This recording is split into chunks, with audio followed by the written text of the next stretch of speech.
up, city volunteers prepare hot meals for flood victims in Thailand.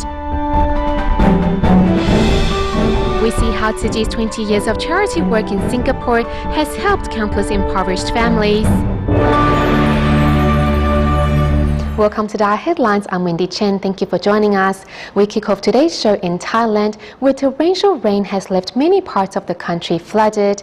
To help, Tsiji volunteers arrived in Pachonburi province, which is 150 kilometers away from Bangkok, to provide 350 servings of hot meals each day to those in need.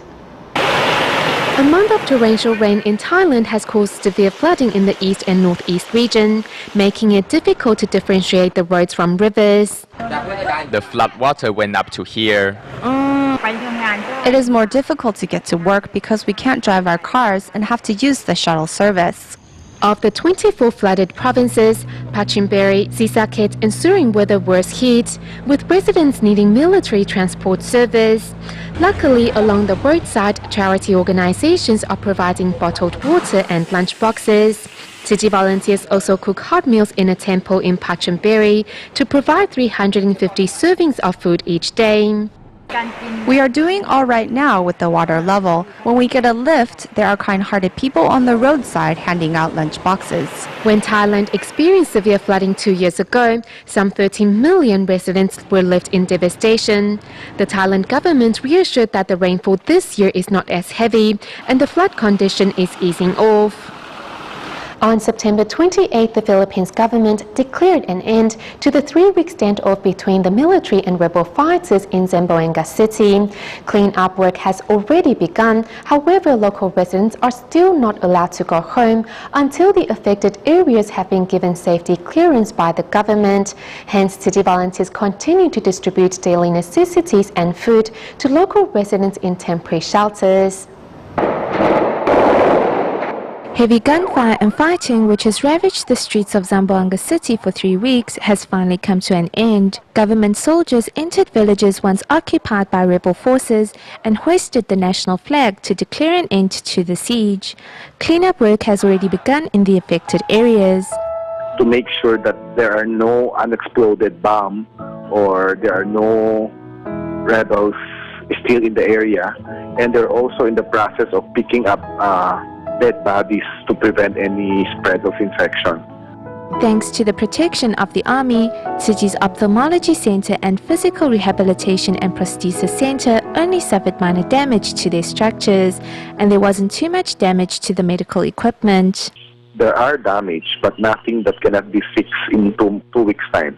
So as soon as government will give us the clearance to go back inside.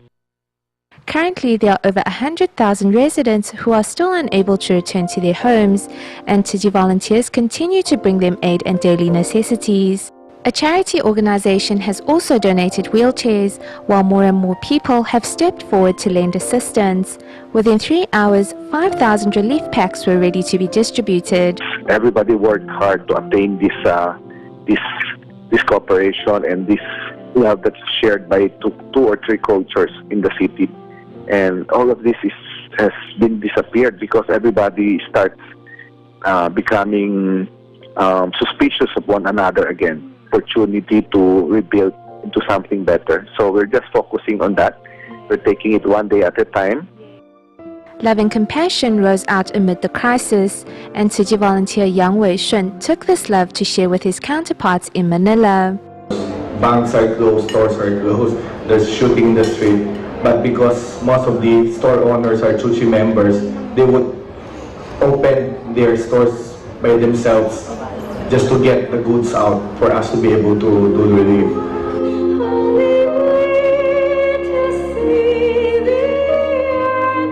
Although the road to recovery is long, with Tsiji by their side, these residents will never feel alone. To prepare for the upcoming winter aid distributions in China, Nanjing Tsiji volunteers first visited impoverished families throughout the region. During these home visits, volunteers found local residents treasuring each and every aid supply they have received in the past, acts which give Tsiji volunteers the motivation to continue their charity work.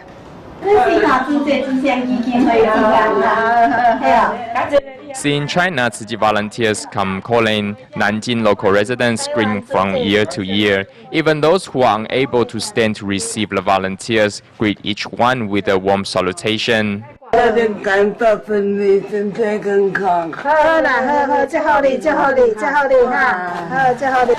The residents living in these mountainous regions are mostly solitary seniors and are all happy to have Tzu Chi volunteers visit, so much so that they have a hard time saying farewell.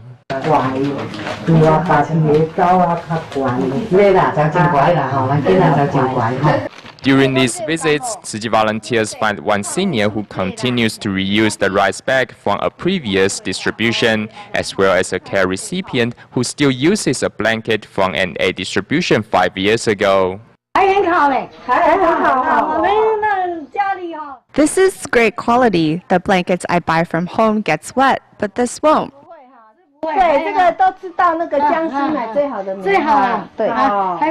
This blanket won't break off into chunks either.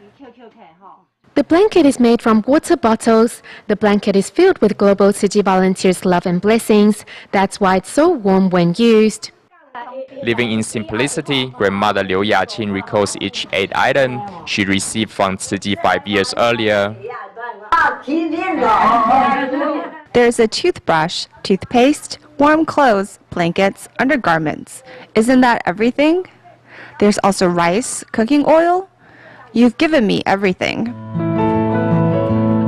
In the recent 10 years of home visitations, volunteers visited 571 impoverished households. Besides bringing love and care, Tzu Chi volunteers also brought enough warmth to last until their next visit.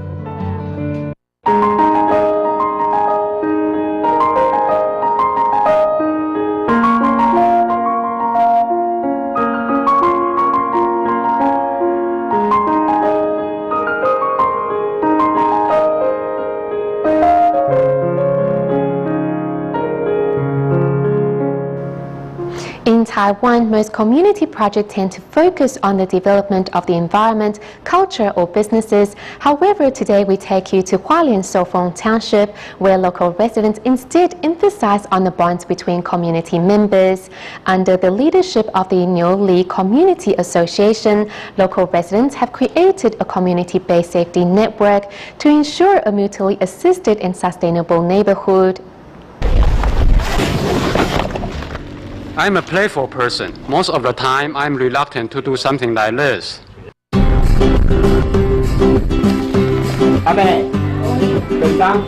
But when I got to know the situation here, I knew that if I didn't look after them, no one else would.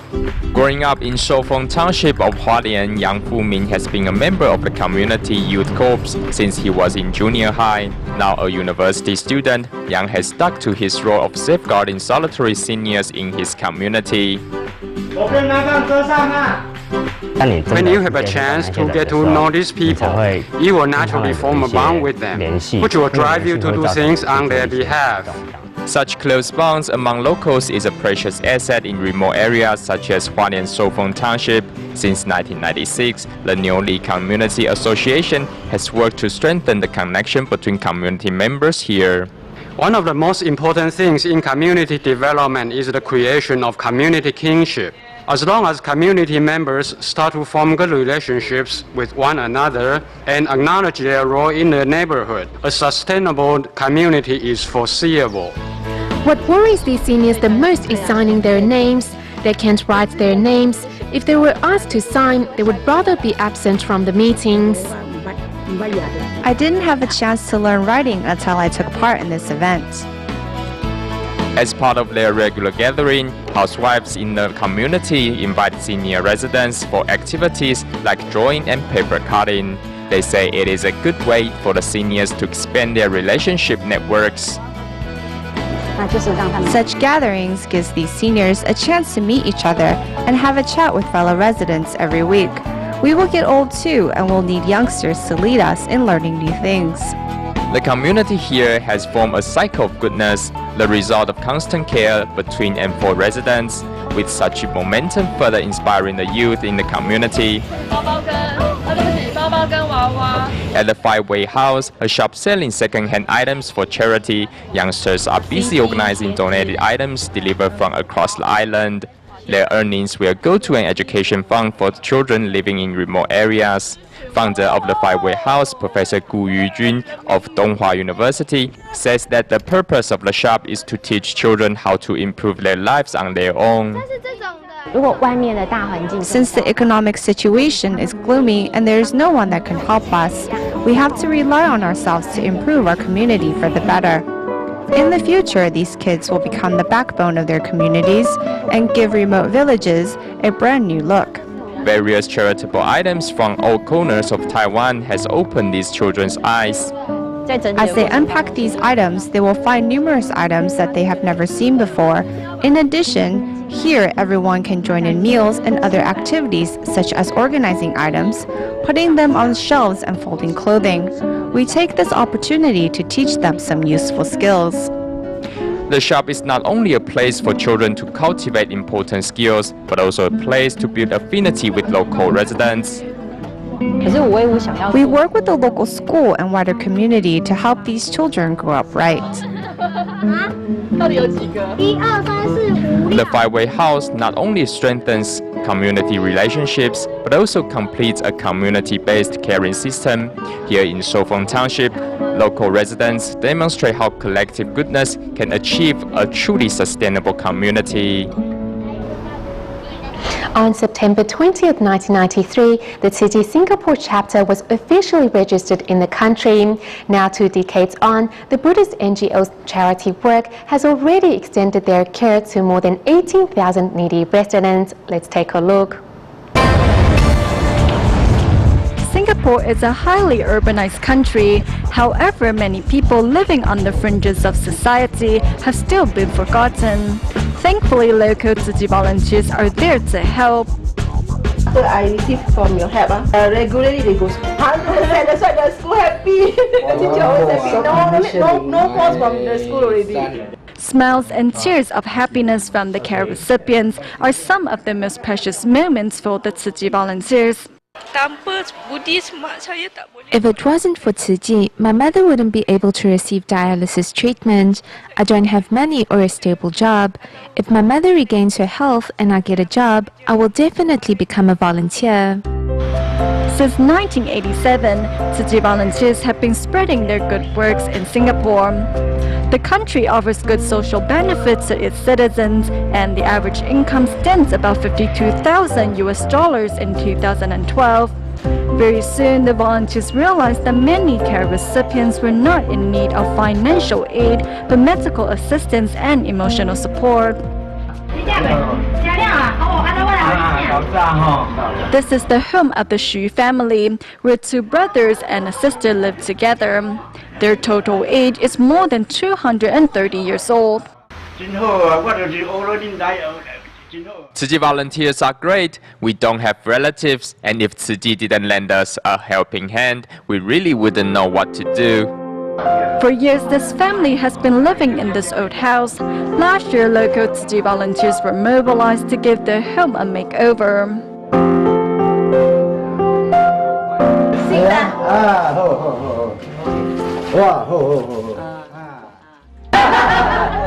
To reciprocate Tzu Chi's kindness, the Xu family has been donating their monthly governmental aid. We will eat less and then donate the extra to Tzu Chi to help those in greater need. 让爱传出去。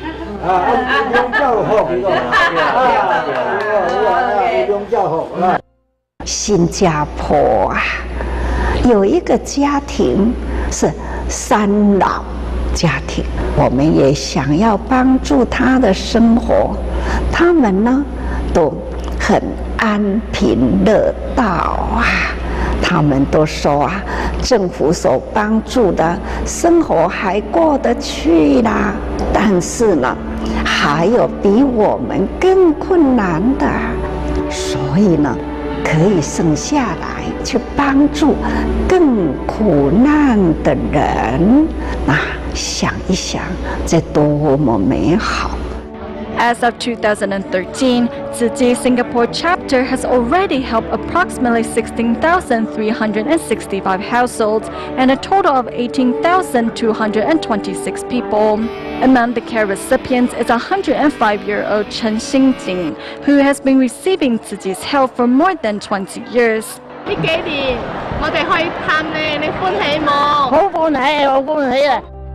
Grandmother Chen can barely recognize even those close to her anymore, but she still remembers to donate money to her Tzu Bamboo Coin Bank because she knows the money will help those in greater need. She is living in hardship, yet she is willing to help those in greater need. I have learned a lot from her. She is a great example of finding peace and ease through the joy of giving.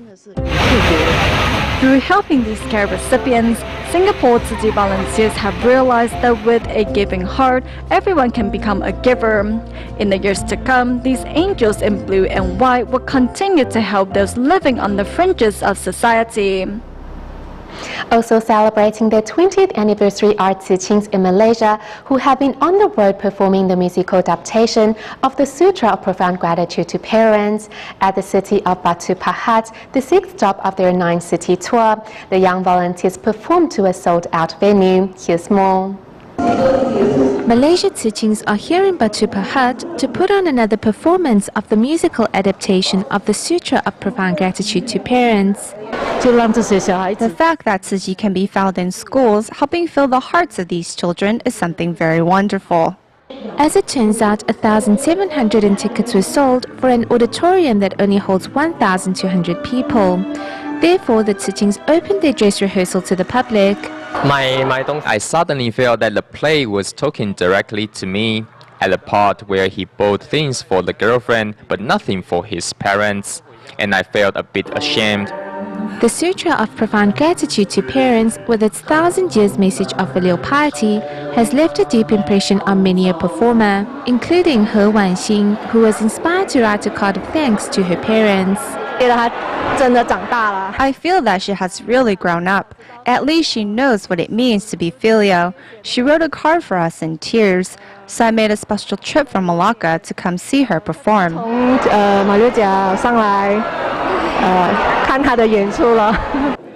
Batu Pahat is the 6th stop of Tzu Ching's tour, and as usual, Tzu Chi volunteers are there to assist before and after the performance. There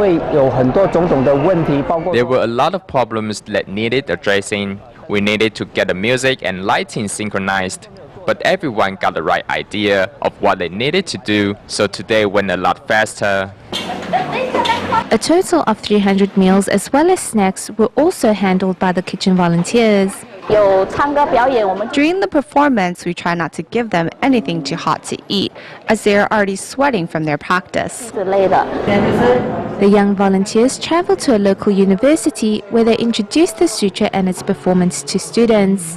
Although everything was unfamiliar at first, the students soon got the hang of it. It was tough in the beginning. It was tough. At first, I wanted to give up. Practice makes perfect.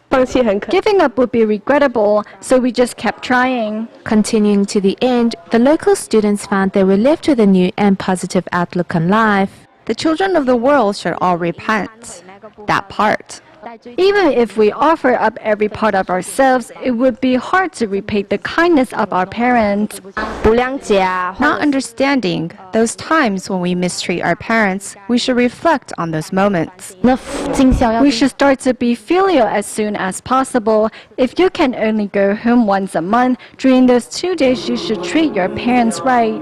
Following months of practice, the Malaysia Tzu Chings not only put on a performance to remember, but find that their hearts have changed for the better.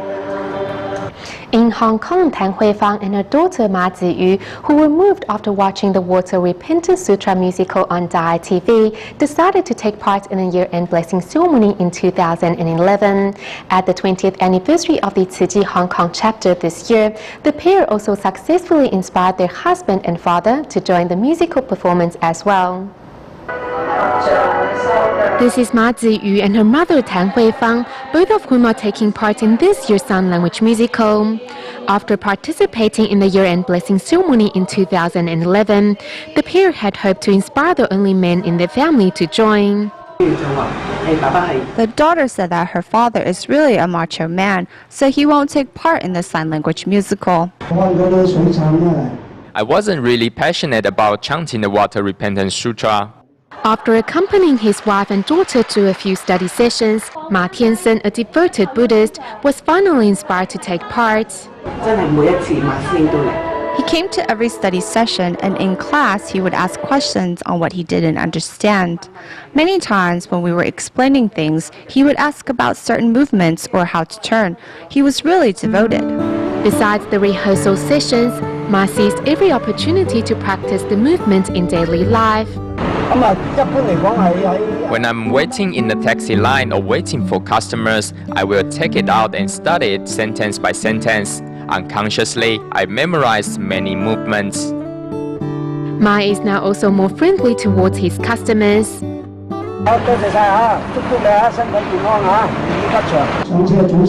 I always greet my customers and even give them my well wishes when they leave. One customer was really surprised and said he had never seen a taxi driver like me. On their way home from the study session, the family of three are ever more united as one.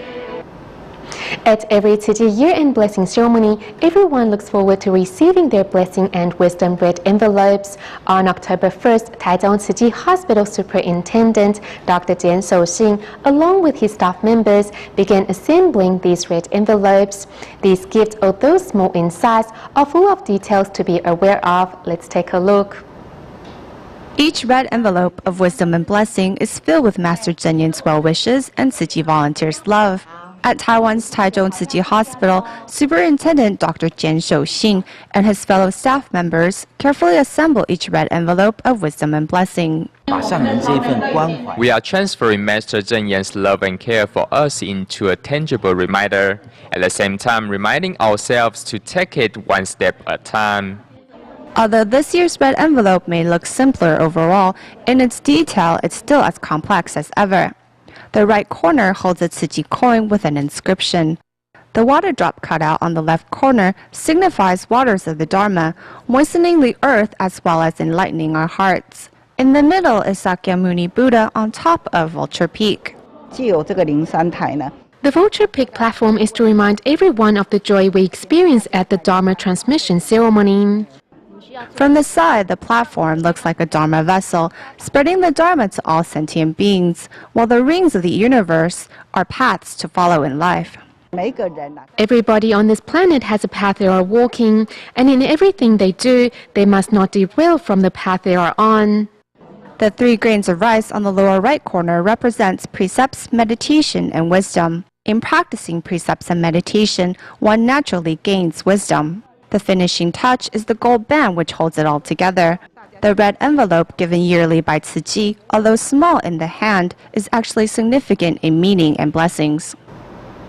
We go to the United States at the end of today's program. To promote vegetarianism, Tzu Chi volunteers in Dallas, Texas organize 4 vegetarian charity sales each year. For this season, volunteers prepared meatless buns and samosas, which were all sold out very quickly, with the proceeds going to those in need. We'll leave you with these images. Thank you for tuning in. Goodbye.